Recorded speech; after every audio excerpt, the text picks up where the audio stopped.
House comes out. You see Cardinals coming to Baltimore. You're like, well, this doesn't happen often, so this would be a nice little thing, the Orioles and the Cardinals getting together, where they never did get together in a World Series through all that mess in the late 60s and the early 80s and all that. But lo and behold, we're getting two sort of ramped down versions of these two teams, Luke Jones, and certainly the Orioles are scuffling in a way that, we talk about it virtually every day around here, at least 4 or 5 days a week, and circling the drain, heading in the wrong direction, trending the wrong way, sugar-coated, fire Dan Duquette, whatever you want to say. It's not good to be right here in June right now for this baseball team. There's no doubt about that.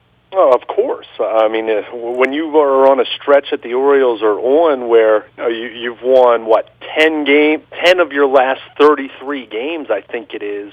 Or I guess, 10. I mean, it's rough. It's one of those situations where you keep thinking, okay, this is rock bottom, the worm's going to turn at some point, and it hasn't. And it was good to see the Orioles get up off the mat on Wednesday night with a rain-delayed game in Chicago where they come back from a 5-1 deficit. Wellington Castillo hits a grand slam. And nobody was awake for that, by the way, but yes. I mean, there were a few people here and there. But you're hoping, okay, is that the start of at least playing a little bit better? We know they're not going to continue to be as horrendous as they've been over the last 8 days. I mean, these last 8 days that we're talking about going into this series are as bad as anything they've had. It's been that ugly where all but one or two of those games they weren't even competitive. Yeah, so absolutely. You keep waiting. Chris Tillman goes out there Thursday afternoon, and through the first 5 innings, it wasn't pretty, but there were some things that you liked. He was throwing a lot of first pitch strikes. Velocity was solid. He's 91, 92 with the fastball, a little bit better than what we've seen. He got into some deep counts, struggled to put some guys away, gave up some hits, but, was managing it. Had only given up 1 run through 5 innings, gets into the 6th inning, runs into trouble, was clear he was running out of gas. And then we get to the question, Nestor, that you and I haven't really talked about too much over the last week because they haven't been competitive late in games. You look at the state of this bullpen right now, with Darren O'Day on the DL, Zach Britton still on the DL, Givens and Brock had worked the previous night. Yeah, I don't even know what the rotation really is. I don't even can't even scribble down what Buck is thinking. Like, all right, what am I really going to do here if we get into a 3-2 game in the 6th? And I've really got to manage this thing. Buck hasn't had to do a lot of managing the last week and a half. When you're getting your ass kicked like that, it doesn't matter what you do, right? Right. We've seen different guys cycled in the bullpen. They've made some roster moves, but just about all of these bullpen arms over the last week specifically have been pitching in mop-up duty. That's how ugly it's been. So you get to the 6th inning. It was clear that Chris Tillman was running out of gas, but you didn't have Michael Givens available to come in the 6th inning like you would have, say, last year in a game like that. Yeah, he's your closer now. Yeah. So, it was Jimmy Yacobonis. He comes in, and he couldn't throw a strike. It's one thing if you're going to get hit. It's another thing when you walk 3 of the 4 batters you face. But to me, the big play of the 6th inning, and this is the makings of a bad team when you see something like this. The White Sox are trying to give you an out. They're 1st and 2nd, nobody out, and they bunt, and Chris Tillman messes up the bunt coverage. And to his credit, he took complete ownership of it. You didn't know whether it was him or Machado, but long story short, whoever's to blame, the batter reaches and its bases loaded, no outs, instead of being 2nd and 3rd, 1 out, and then Tillman struck out the next batter. So you could have been in a situation where potentially you get out of it, maybe. It's not to say that it wouldn't have turned out in a similar fashion, but every team goes through slumps where you're not going to pitch or hit well. We know that. Even the best teams are going to go through that. But when you botch basic plays like the Orioles did in that instance, that's that is the telltale sign of a bad team right there. And, it speaks to how far south really every phase of this team has gone over the last 4 or 5 weeks, but especially over the last 7 or 8 days where... Mental mistakes, literally. Yeah. Just not knowing where to be or what to do or doing the wrong thing. Not making a throwing error, literally not knowing what to do. Not being in the right place. Not strategizing, not knowing the situation, right? Or even a case of you know it, but you're pressing so dramatically trying to make something happen that you do something you shouldn't do. And it's one of those things where as soon as you do it, we've even seen it where a guy makes, overthrows a cutoff man or overthrows the first baseman, just a play that you just need to put in your pocket or just take a deep breath and make the play that you've made hundreds of times in your career. I mean, you just see a lot of that, and a lot of that's human nature. It's not to excuse it, but when things are going as poorly as they've been going, you do press, and you do things that, frankly, you shouldn't be doing. I don't think it was a case of Tillman pressing there. I think he just messed it up and probably was so focused on trying to make perfect pitches in that sixth inning that he lost his head there. But those are things that good teams don't do. Those are things that bad teams do, on top of just not being very good pitching or hitting-wise or whatever phase you're talking about. So, you saw that, and, it turned what was a competitive 1-1 game where the Orioles appeared to have a chance. Tillman's out of the game, and then Yacobonis couldn't throw strikes whatsoever. So I think I saw quite a few people on Twitter questioning Buck leaving him in so long, but who do you go to in that spot? I mean, Brad Brock probably would have been available at the end of the game, but Gibbons threw 2 innings on. Well, I mean, Tillman's last 20 pitches were better than Yacobonis' first 20 pitches. Yeah, yeah. Right? I mean, let's call it like it is. I mean, Sure. if you're going to squeeze those pitches out of him, and I guess to Tillman, and this is my jumping off point, one of the reasons I picked them to win 78 games this year, Luke, was because I thought he wouldn't be pitching now. I thought that he would be hurt enough that if he came back, it would look like All-Star game or August, and I just didn't think he would be a factor in this. So take whatever innings that he's thrown at this point, and I want to make sure that I get the number right. He has now thrown 30 innings.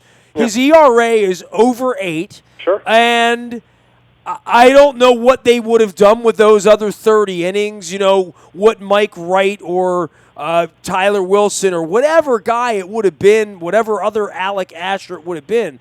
But part of this, I never factored into him throwing the ball, and if he did, that they would allow him to go out there in his first 30 innings and rack up an 8 ERA and just keep giving him the ball every 5 days. Now, I would say there are signs of life, right, on a Thursday afternoon where he makes it 105 pitches deep, and other than a brain fart, quite frankly, kept you in the game and gave you a chance to beat a bad baseball team. But, I don't know how the next 10 starts are going to look for him if they keep giving him the ball every 5th day. Yeah, we don't know. And based on the evidence that we have, you can't really be all that encouraged. And like I said, there were some good things about the start. You look at the box score and you say, well, you're just trying to sugarcoat it. He gave up 11 hits, 5 earned runs in 5 1/3 innings, but struck out 6. He only walked 1. He's had issues with walks. Like I said, first pitch strikes to 75% of the hitters that he faced when he was well below 50% on the season going into the game. So there were some nice things there. The White Sox aren't a great team. We know that. They had been struggling mightily until this series, which just really speaks to how badly the Orioles have struggled. But there were some things there to at least say, okay. Now the big key is, keep in mind, he had a decent start, what was it, against Toronto back the weekend of May 18th, I think it was. I believe it was even a quality start, looking just off the top of my head. But the question was, okay, how do you build on that? Is that just an isolated incident? Because even the worst pitchers in baseball are still going to have some decent outings from time to time. Or are you building on it? That time we did not see him build, and certainly we saw it come to a head with what was just that absolutely disastrous, uncompetitive outing from him against the Yankees last weekend. That was the 16er. That was, and I even told you that to me was kind of that home run he gave up to Starlin Castro after he'd thrown 11 straight balls and just absolutely grooved one right down the middle. It was also a Fox game. It was a national TV game. It was a big game. It was sad. Seeing him get knocked around that hard and to not even be close to looking anything like what Chris Tillman's been over the better part of 5 years, that's where I was really concerned. So to see him come back, statistically it didn't look good, but the eyeball test, if you actually were able to stomach Orioles baseball, which I know a lot of people right now have kind of, at the very least, taken a little respite because it's just been so brutal to watch. You did see him do some nice things. still not all the way back, still a long, long way to go, but you hope it's something that he can take some of the good things that he did on Thursday, didn't finish well, but try to build on it next time out. Because if Chris Tillman's going to continue to have an 8 ERA, what you said, I don't know how much longer you can continue to send him out there every 5 days. As much as they don't have options, I'm not sure all those other options are necessarily going to be good, but I don't know if they'll necessarily have an 8 ERA and be that bad. So he's got to pick it up. I mean, and as much as for this team, for him personally, being a free agent at the end of the year, I mean, it's just it's not a good situation. And we haven't talked about it to this point, but perhaps that game's a little bit different if the Orioles aren't limited to one run until the ninth inning when Castillo hits what amounted to a meaningless solo shot. You got to score more runs. I mean, it's that simple. The way this pitching staff is currently constructed, we knew it even going into the year. This lineup is expected to score runs. They didn't do that on Thursday, and it was a very winnable game and left 9 men on base and 1 for 8 with runners in scoring position. They could have put themselves in a much better position than it being a 1-1 game until, to the point where things melted down in the 6th inning. Well, at least they got 10 the other night, right? I mean, and at least they won when they scored 10, because there were a couple games last week where they scored 10. It still wouldn't have been enough. He is Luke Jones. He is Luke at WNST.net, as well as Baltimore Luke out on Twitter. Anything else you want to say about the White Sox series before we sort of look forward here or look to some of these players or some of these pitchers? I mean, folks are hanging on some tickets around here this weekend to go down there. We're going to see some of the Cardinals' better pitchers, and certainly in Martinez. Wainwright's always thought to be their better pitchers. He's actually been their worst. You see Lynn on Sunday, Gausman on Friday, Miley on Saturday, Asher on Sunday, and don't look now, but the Indians are coming in here for 4 games, and they're trying to get the same Hallmark card that the White Sox got the last couple of days. Yeah, I mean, it's really a situation with the Orioles. I mean, they're a game below 500 going into this homestand. We know how awful it's been for the first 5 weeks, or the last 5 weeks, when it was pretty good over the first 5 weeks. But, I mean, you are what your record says, and those teams are looking at the Orioles right now, and they're saying, hey, this is a chance on the road, which we know it's difficult to win on the road. This is a chance to get well. So, the Cardinals haven't exactly been great this year. They pitched well, but their offense has struggled. And they certainly have scuffled in a division that, everyone assumed the Cubs would just run away with it, but they've continued to kind of just lie in the weeds. Milwaukee's been better than expected, but it's not like they've run away with it by any means.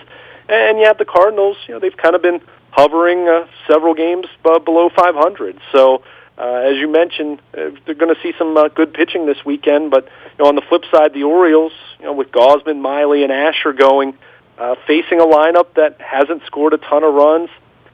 The Orioles have pitched better at home, and we know a lot of that probably had to do with the weather being more favorable for pitching in April and May. But it's going to be interesting to see how the Orioles respond. We know they have been god-awful on the road this year. I mean, that much is obvious. They've played well at home, and even over the last 5 weeks, they haven't been terrible at home by any means. Well, it mirrors their winning and losing. I mean, they were 22-10 at one point. They're 21-10 at home now, and on the road 11-23, which is they've been 10-22 the last 32 games or whatever it is, right? Yeah. So it really is kind of uncanny. The April, early May versus the May into June, and the home and road are identical. They got to make hay at home, but all of this really begins with strike one. And can you give me 110 pitches tonight in 6 innings and not in 3? And who's going to come out of the bullpen? Because there really is no cavalry here, and the whole Chris Davis thing's going on right now. They're still trying to figure out Machado. I mean, boy, it's Swiss cheese, this team right now. Yeah, I mean, and we haven't talked about that a ton. We mentioned it with O'Day. You just mentioned it with Chris Davis, but Seth Smith unavailable the last couple games of the White Sox series because of a cranky back. Buck even acknowledged that if he's not better on Friday, he could be going to the DL. Mike Wright was unavailable on Thursday because his shoulder was barking a little bit, and he pitched pretty well in relief on Wednesday night. So. Their health is plummeting almost as rapidly as their record, and it's just those types of things happening. It makes it harder and harder not to think that this is just turning into a lost season that's not going to get any better. There's still a lot of baseball to be played. We get that. I do think they'll start playing better than they have over the last week or two at some point, but is that point going to be too late? I expect them to play better at home, but as you pointed out, you must really expect more out of the pitching. I mean, and I guess we're all hoping, but I don't know that I can expect, right? I mean, like, it really is. When are they going to put a week together where they give themselves a chance to win 4 or 5 times? That hasn't happened in 5 weeks, right? Yeah, I mean, they'll do that, but the problem is it just going to be in isolation? I mean, even bad teams, even teams who lose 90 games. I mean, the Orioles' 14 years of losing, you can find segments of the season where they played pretty well, but it's just a matter of if you can't do that with any level of consistency, well, you're just spinning your wheels. I mean, you might inch back up to 500 or a game or two above 500, but then you're going to go back on the road, or you're going to go back into a stretch where you're pitching poorly, and you're going to fall back down. And it's hard not to expect the Orioles to kind of be in that pattern until they start stacking some stretches of more consistency. Kevin Gausman, 6.5 ERA. I mean, Chris Tillman, even with showing some okay signs on Thursday, ERA over 8. Wade Miley, who had a decent ERA for a while despite some of the warts in those performances, his ERA's up to just under 4 in a pretty short period of time. And Alec Asher, who has had a couple good outings and some really lousy outings, ERA of 5. So you kind of just look, other than Dylan Bundy, who got a win on Wednesday night despite not pitching well, and was really struggling in the first couple innings, but settled in somewhat after that to at least give them a little bit of decent work after the first couple innings. Beyond him, you kind of look at this thing and you shrug your shoulders, and with that bullpen, even with the Orioles having a lead, how do you navigate? You can't have Brad Brock and Michael Givens pitching 2 innings apiece every night. I mean, you can't do it. As much as fans want to yell at Buck for bringing in Jimmy Yacobonis or Richard Blyer or whoever. I mean, Blyer's actually pitched pretty well. He's probably third in line at this point. We're getting to know all these guys in the bullpen, right? I mean, you put the games on in the middle of the evening, there's somebody pitching you hadn't heard of, a Yacobonis. I mean, my wife's like, who are these guys? And I'm like, well, this is what they do now when the Ubaldo Jimenezes don't work out and the O'Days and the Britons are on the DL and they're figuring out the Gausmans and the Tillmans here every 5th night where these guys can't get to the 4th inning. You're going to get to know these guys in the bullpen. There are more names you haven't heard of you're going to hear more of, right? Oh, no doubt about it. I mean, and it is amazing because,